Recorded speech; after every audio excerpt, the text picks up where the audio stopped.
अनिल शर्मा जी, सवाल ये है कि आपने सुना ऋतुराज झा आम आदमी पार्टी के प्रवक्ता किस तरीके से बखान कर रहे हैं कि कैसे एलजी साहब, लेफ्टिनेंट गवर्नर साहब उनकी तारीफ किया करते थे कि भाई जन सुविधाएं देने के बाद, फ्रीबीज देने के बाद भी जो दिल्ली सरकार का बजट है वो सरप्लस में है। अब कैसे खजाना खाली एक रात में बता दिया गया। दूसरी बात यह कि पुराने भ्रष्टाचार पर आम आदमी पार्टी के जिन जिन लोगों पर भ्रष्टाचार लगे थे वो आरोप सिद्ध नहीं हो पाए। अब ये नई सीएजी की रिपोर्ट आ रही है जिसमें भारतीय जनता पार्टी करेगी और नए नए भ्रष्टाचार इसमें उजागर होंगे। तो ये किस तरफ जा रहा है मामला, ये किस तरीके से इसको आप देखते हैं?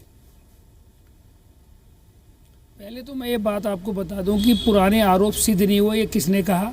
आरोप सिद्ध है। ये सारे लोग जमानत पे बाहर हैं और इनके खिलाफ आरोप चाहे वो तो सजा होती ना का मामला हो, नहीं, आरोप जब सुप्रीम कोर्ट ने जो ऑर्डर किया है उसमें इनको ये कह के बरी ये जमानत नहीं दी है कि इनके ऊपर आरोप सिद्ध नहीं होते हैं। ये जमानत दी है कि अभी जो लेट हमारा केस चल रहा था तो इतने दिन तक अंदर ना रहें, तो कोई क्लीन चिट इनको सुप्रीम कोर्ट से नहीं मिली है। और जब ये केस चलेगा, पूरी इंक्वायरी होगी तो ये 100% इनको ये अंदर जाएंगे, पूर्व मुख्यमंत्री भी और इनके साथ जितने भी लोग इसके अंदर सम्मिलित थे। पहले तो इस बात को ये अपने आप को ये जो हमेशा ये कहने की कोशिश करते हैं कि हम बरी हो गए, जमानत पर हैं ये। और ये जो आतिशी जी को इन्होंने मुख्यमंत्री जब बनाया था, केजरीवाल जी ने ये नहीं बनाया था, उनको ये सुप्रीम कोर्ट ने कह दिया था कि ना आप मुख्यमंत्री कार्यालय में जा सकते हैं, ना मुख्यमंत्री के नाते कोई काम कर सकते हैं। ये सारे ऑर्डर सुप्रीम कोर्ट ने उस टाइम में क्लियर दिए थे। एक बात। दूसरी बात, जहां तक अभी मैं सुन रहा था ऋतुराज जी को, ये कह रहे थे कि इन्होंने बहुत से काम किए। मुझे तो वो काम कहीं दिल्ली में नजर नहीं आए। इन्होंने दिल्ली की जनता को सिर्फ वादे किए।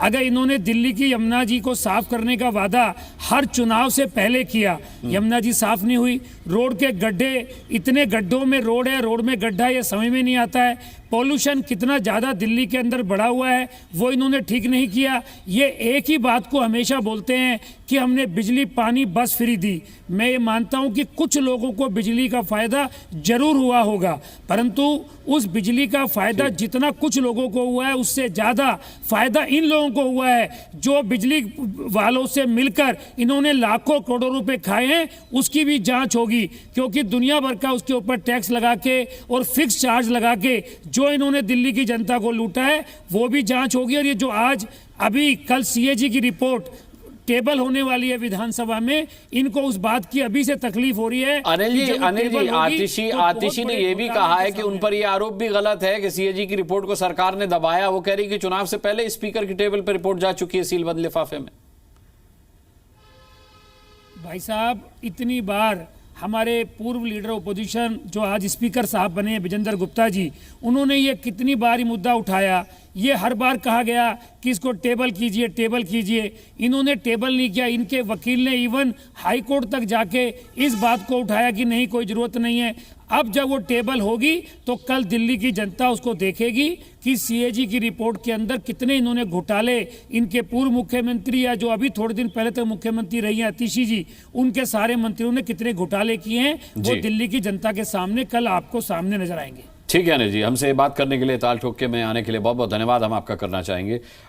मैं एक छोटा सा मौका अनुज आत्रे जी को जरूर देना चाहूंगा। वो ऋतुराज जी की बात पर कुछ कहना चाह रहे थे। अभी बहुत सफाई से इन्होंने बोला नाच ना जाने आंगन टेढ़ा, और एक अपनी बड़ी उपलब्धि बताई इन्होंने कि जिस समय ये सत्ता में आए उस समय 29,000 करोड़ का बजट था सरकार का। बिल्कुल ठीक था। 29,000 करोड़ के बजट में कांग्रेस की सरकार, शीला जी ने दिल्ली में काम करके दिखाया किस तरह से विकास होता है। और उस बजट में से जो है पैसा बचा करके दिखाया, सरप्लस बजट दिया, 5,600 करोड़ रुपए बचा करके दिए। उसी बजट में से जो है दिल्ली में 26 नए हॉस्पिटल बनाए, 70 नए फ्लाईओवर बनाए, तमाम स्कूल बनाए, रोड्स का निर्माण किया। दिल्ली की जनता ने देखा, जो आज तक याद कर रही है। लेकिन ये दिल्ली की जनता ने बजट बढ़ाया है, आपने नहीं बढ़ाया। दिल्ली की जनता ने आपको रेवेन्यू बढ़ा के दिया। 29,000 करोड़ का 76,000 करोड़ रुपए हो गया।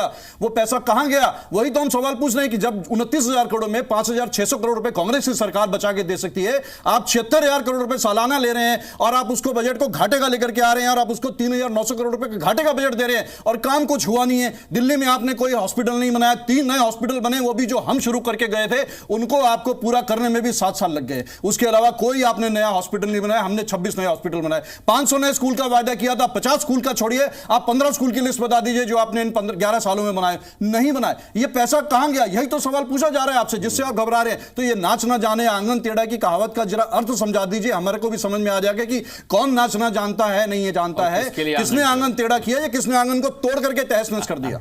ऋतुराज जी, देखिए, ये जो कांग्रेस के प्रवक्ता कह रहे हैं ना, 15 स्कूल, 10 अस्पताल तो बन के तैयार है केवल फीता काटने के लिए, और स्कूलों की बात तो सारी दुनिया मानती है। हमारे स्कूलों की चर्चा तो टाइम्स ऑफ क्या बोलते हैं, हमारे स्कूल है और कहा जो बनाए हुए हैं। तो ठीक है, हमने कभी ये नहीं कहा कि शीला दीक्षित जी ने काम नहीं किया। काटने की बात कर रहे हैं कि लतीफा सुना रहे हैं। अरे बात सुन लीजिए ना, सुन लीजिए आप पहले। साजिया जी कह रही है ना 10 स्कूल की, मैं बोल रहा हूँ, मैं 20 स्कूल का नाम बताता हूँ। बस शर्त ये होनी चाहिए कि साजिया जी। अरे भाई अरे सुनिए, मनगढ़ंत सुनिए भाई साहब मनगढ़ंत जो है, भाई साहब जो मनगढ़ंत जो आपके नाम है, जो फाइलों में आपने कर रखा है और जो फीता काटने का इंतजार कर रहे हैं, ये जो फीता शाही की बात ना कीजिए। आप लतीफे ना सुनाइए, सुनिए लतीफे किसी और को सुनाइएगा। दिल्ली की जनता आपके लतीफों से परेशान है। आपको दिल्ली की जनता ने 27 साल के बाद मौका दिया, और मैं एक एक करके आपने बहुत सारी बातें बोली थी, एक एक करके। अरे भैया, आप पंजाब में तो शुरू कीजिए, आप हम तो कर लेंगे भाई। आप कब से शुरू कर रहे हैं? वो तो आपने 3 साल पहले कहा था 2022 में। कितने आप बताइए नहीं, आप बताइए नहीं, वही तो मैं आपसे कह रही हूँ। आप बताइए कितनी महिलाओं को मिला है, आप बताइए नहीं, आप बताइए ना। आप भाग रहे हैं, अब आपकी चोरी पकड़ी जा रही है, आप भाग रहे हैं। आपकी चोरी पकड़ी जा रही है, भाग रहे हैं। आपकी चोरी पकड़ी जा रही है, तो जनता ने भगा दिया। चलो ठीक है, मैं रामकृपाल जी का रुख कर लेता हूँ, आपके पास लौटता हूँ।